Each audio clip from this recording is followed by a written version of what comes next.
Hello friends, कैसे हैं आप लोग। आशा करती हूँ कि अच्छे होंगे। तो हम काल विभाजन को पढ़ रहे थे, जिसमें आधुनिक काल को हम 4 भागों में बांटे थे। भारतेंदु युग, द्विवेदी युग, छायावादी युग, छायावादोत्तर युग। तो उसमें से भारतेंदु, द्विवेदी और छायावादी युग को पढ़ लिए हैं। आज हम पढ़ेंगे छायावादोत्तर युग। छायावादोत्तर युग को पढ़ेंगे और उसके पूरे डिटेल को जानेंगे। उसको जानने से पहले अगर आप फ्रेंड्स हमारे चैनल पर नए हैं तो चैनल को सब्सक्राइब करें, लाइक करें, शेयर करें और कमेंट भी करें। तो चलिए हम आगे देखते हैं। छायावादोत्तर युग, इसको हम शुक्लोत्तर युग के नाम से भी जानते हैं। शुक्लोत्तर युग के नाम से भी इसको जाना जाता है, छायावादोत्तर युग को। छायावादोत्तर युग में हिंदी काव्य धारा बहुमुखी हो गई थी और इसको हम 2 भागों में बांटे थे, पुरानी काव्य धारा, नवीन काव्य धारा। आइए अब इसके बारे में देखते हैं। पुरानी काव्य धारा के प्रमुख कवियों के नाम देखते हैं। पुरानी काव्य धारा के प्रमुख कवि देखिए यहाँ पे जैसे हैं माखनलाल चतुर्वेदी, बालकृष्ण शर्मा, नवीन इनकी उपाधि है, सोहनलाल द्विवेदी, सियाराम शरण गुप्ता, श्याम नारायण पांडे, रामधारी सिंह दिनकर, सुमित्रा नंदन पंत, महादेवी वर्मा, सूर्यकांत त्रिपाठी निराला, जानकी वल्लभ शास्त्री आदि ये प्रमुख कवि हैं पुरानी काव्य धारा के। अब नवीन काव्य धारा के कवियों के नाम को हम देख लेते हैं। आगे आइए। नवीन काव्य धारा के कवि हरिवंश राय बच्चन, भगवती चरण वर्मा, नरेंद्र वर्मा, रामेश्वर शुक्ल, अंचल इनकी उपाधि है। ठीक है, ये नवीन काव्य धारा के प्रमुख कवि हैं। अब आगे देखते हैं। आगे है प्रगतिवादी काव्य धारा के कवि। आधुनिक युग में प्रगतिवादी के भी आते हैं कवि, जैसे देखिए यहाँ पे नागार्जुन, रांगे राघव, शिवमंगल सिंह सुमन इनकी उपाधि है, केदारनाथ अग्रवाल, त्रिलोचन, ये प्रगतिवादी के हैं। अब आगे देखते हैं प्रयोगवादी काव्य धारा के कवि। ये देखिए यहाँ पे है प्रयोगवादी काव्य धारा के कवि कौन कौन है। अज्ञेय हैं, मुक्तिबोध हैं, भवानी प्रसाद मिश्र हैं, गिरजा कुमार माथुर हैं। अब फिर नेक्स्ट आता है नई कविता काव्य धारा। ये प्रयोगवादी काव्य धारा और प्रगतिवादी में जितने हम बताए हैं कवि इम्पॉर्टेंट हैं, पूछते रहते हैं। अभी हम कवि और रचनाओं के नाम भी देखेंगे। तो पहले नई कविता के काव्य धारा को देख लेते हैं। नई कविता काव्य धारा के कवि हैं धर्मवीर भारती, शमशेर बहादुर सिंह। ये दोनों बहुत इम्पॉर्टेंट हैं। नई कविता काव्य धारा में ये 2 कवि हैं। फिर हम आगे अब देख लेते हैं कवि और रचनाओं के नाम। अब यहाँ पे देखिए पहले कवि हैं हरिवंश राय बच्चन।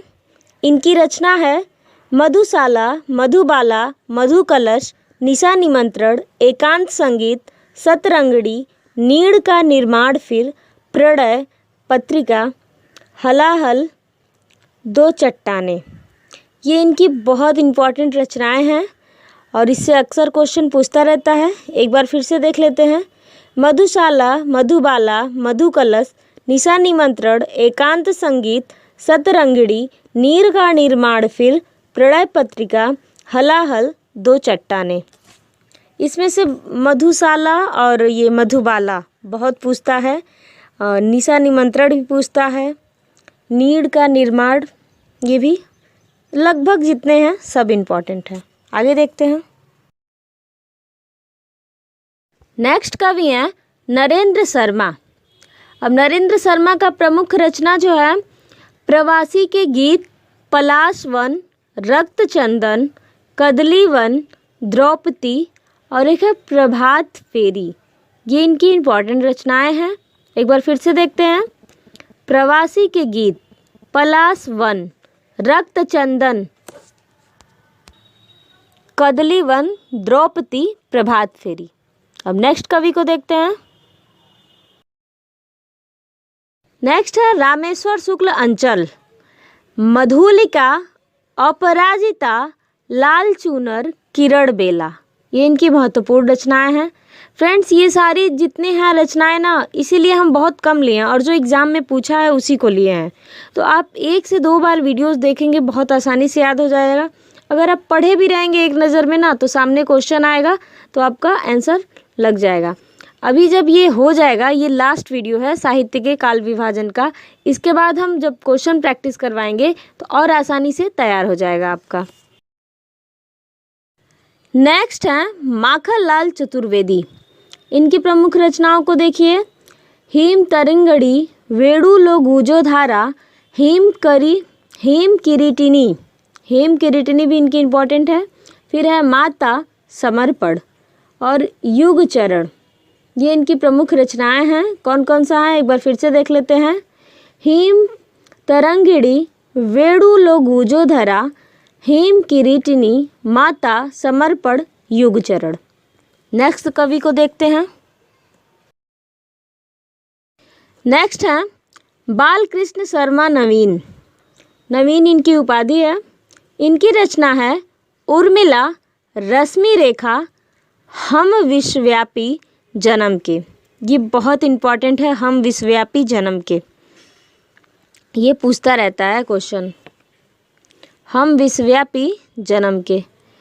यहाँ पे देखिए, यहाँ पे रश्मि रेखा है और इसी से मिलता जुलता एक और नाम है रश्मि रथी। याद होगा आप लोग को, रामधारी सिंह दिनकर की रचना है वो। तो रश्मि रेखा पूछे अगर तो बालकृष्ण शर्मा लगाइएगा, लेकिन जब रश्मि रथी पूछेगा तो वहाँ रामधारी सिंह दिनकर लगेंगे। ठीक है।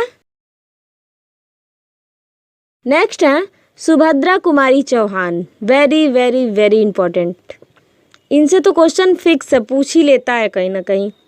तो इनका देखिए है रचना वीरों का कैसा हो वसंत, कविता है। फिर है त्रिधारा मुकुल। इनकी इतना ही रचना है, ये बहुत इंपॉर्टेंट है, तीनों पूछा हुआ है। वीरों का कैसा हो वसंत ये कविता इनकी है, त्रिधारा मुकुल। नेक्स्ट है रामधारी सिंह दिनकर। इसके पहले प्रैक्टिस सेट में भी इनका हम सारा बताए हैं रचना क्या क्या है। एक बार यहाँ पे रिवीजन कर लेते हैं। उर्वशी, हुंकार, कुरुक्षेत्र, द्वंद्व गीत, रश्मि रथी। देखिए यहाँ पे रश्मि रथी आया है, वहाँ पे रश्मि रेखा था जो बालकृष्ण शर्मा नवीन का था। अब फिर आगे देखते हैं। रेणुका, रसवंती, इतिहास के आंसू, धूप और धुआं, नीम के पत्ते। तो इनकी ये महत्वपूर्ण रचनाएं हैं रामधारी सिंह दिनकर की।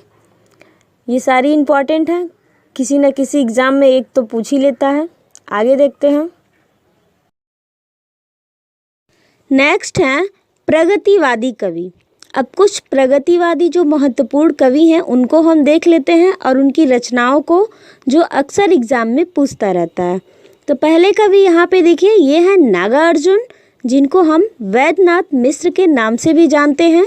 इनकी महत्वपूर्ण रचनाओं में देखिए युगधारा, प्यासी पथराई, फिर आंखें, हरिजन गाया, ये कविता है। इनकी रचना कौन कौन सी है? युगधारा, प्यासी पथराई, आंखें, हरिजन गाया, जो कविता है।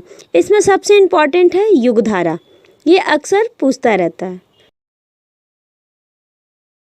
नेक्स्ट कवि हैं शिवमंगल सिंह सुमन। सुमन इनकी उपाधि है, उपनाम है इनका। उपनाम जैसे सिंगल इन्वर्टेड कामा में है तो उपनाम है इनका। तो इनकी रचना है जीवन के गान, हिल्लोह, प्रलय, सृजन, मिट्टी की बारात। मिट्टी की बारात जो है वो काव्य है। ये भी इनकी इम्पोर्टेंट रचनाएं हैं। आगे देखते हैं। नेक्स्ट हैं कवि रांगेय राघव। इनकी रचना है पांचाली, अज्ञेया, खंडहर, देवदासी, अधूरी मूरत, साम्राज्य का वैभव। ये इनकी इम्पोर्टेंट रचनाएं हैं जो एग्ज़ाम में पूछती रहती हैं। देखिए कौन कौन सी, एक बार फिर से देख लेते हैं। पांचाली, अज्ञेया, अजेय, सॉरी फ्रेंड्स अजेय है, ये अज्ञेय नहीं अजेय है।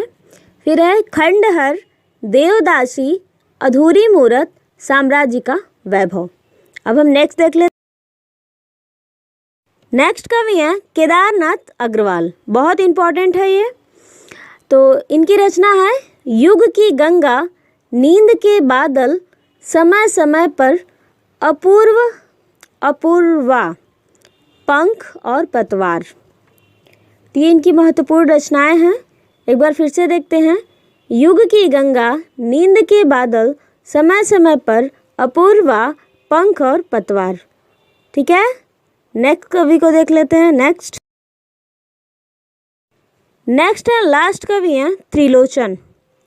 अब त्रिलोचन के महत्वपूर्ण रचनाएं देख लीजिए। गुलाब और बुलबुल, मैं उस जनपद का कवि हूँ, धरती। इन तीनों में सबसे इम्पोर्टेंट है मैं उस जनपद का कवि हूँ, ये बहुत बार पूछा है। तो फ्रेंड्स, ये रहा छायावादोत्तर युग, जिसको हम शुक्लोत्तर युग के नाम से भी जानते हैं। ये आपको कैसा लगा कमेंट बॉक्स में ज़रूर बताइएगा। हमारे चैनल पर नए होंगे तो सब्सक्राइब करना मत भूलिएगा, बेल आइकन को दबाइएगा और शेयर भी करिएगा। Thank you.